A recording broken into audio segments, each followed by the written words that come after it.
Students welcome back to my channel students versus study.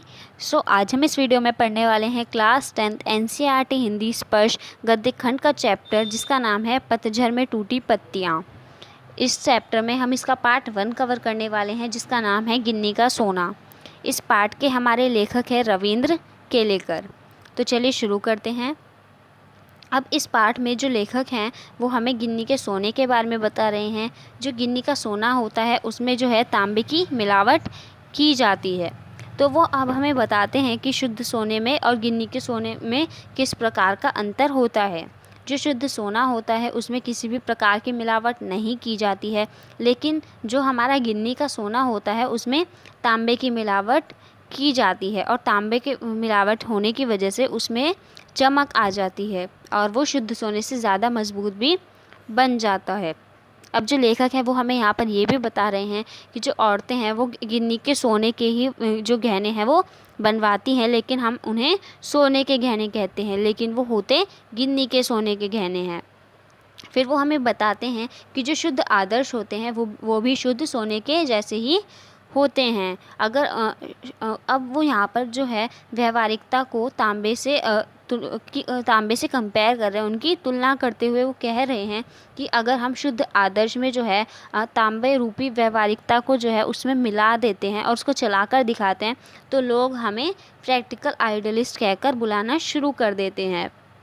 फिर वो कहते हैं कि लेकिन हमें ये नहीं भूलना चाहिए कि जो बखान होता है वो आदर्शों का नहीं होता बल्कि व्यवहारिकता का होता है। और वो कहते हैं कि जब व्यवहारिकता का बखान होने लगता है तब जो प्रैक्टिकल आइडियलिस्ट होते हैं उसके जीवन से आदर्श जो होते हैं वो पीछे हटने लग जाते हैं और उनकी जो व्यवहारिकता होती उनका जो व्यवहारिक सूझबूझ है, उनकी जो व्यवहारिकता है वो आगे आने लगती है।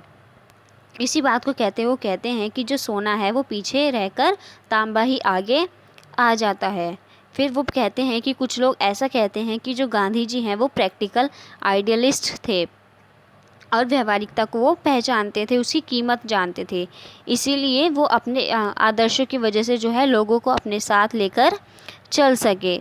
फिर और जो लोग हैं वो ऐसा कहते हैं कि अगर वो इस तरह ना करते तो वो हवा में ही उड़ते रहते, देश उनके पीछे न जाता। फिर वो कहते हैं कि जो गांधी जी थे उन्होंने जो है अपने आदर्शों को व्यवहारिकता के स्तर पर उतरने नहीं देते थे, बल्कि वो व्यवहारिकता में आदर्शों मतलब यहाँ पर जो लेखक है वो कहते हैं कि उन्होंने आदर्शों में व्यवहारिकता की मिलावट नहीं की थी, उन्होंने व्यवहारिकता में आदर्शों की मिलावट की थी। यानी कि उन्होंने सोने में तांबा नहीं बल्कि तांबे में सोना मिलाकर उसकी कीमत को बढ़ा दिया था। वो कहते हैं कि इसी वजह से जो सोना है वो आगे रहता है।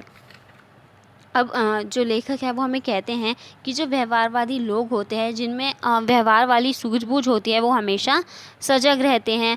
वो अपना नुकसान फ़ायदा देखकर उसका हिसाब लगाकर अपने जीवन के हर कदम को उठाते हैं। जो लेखक है वो हमें कहते हैं कि ऐसे लोग जो होते हैं वो जीवन में सफल होते हैं, दूसरे लोगों से आगे भी चले जाते हैं, उनसे ऊपर भी चले जाते हैं।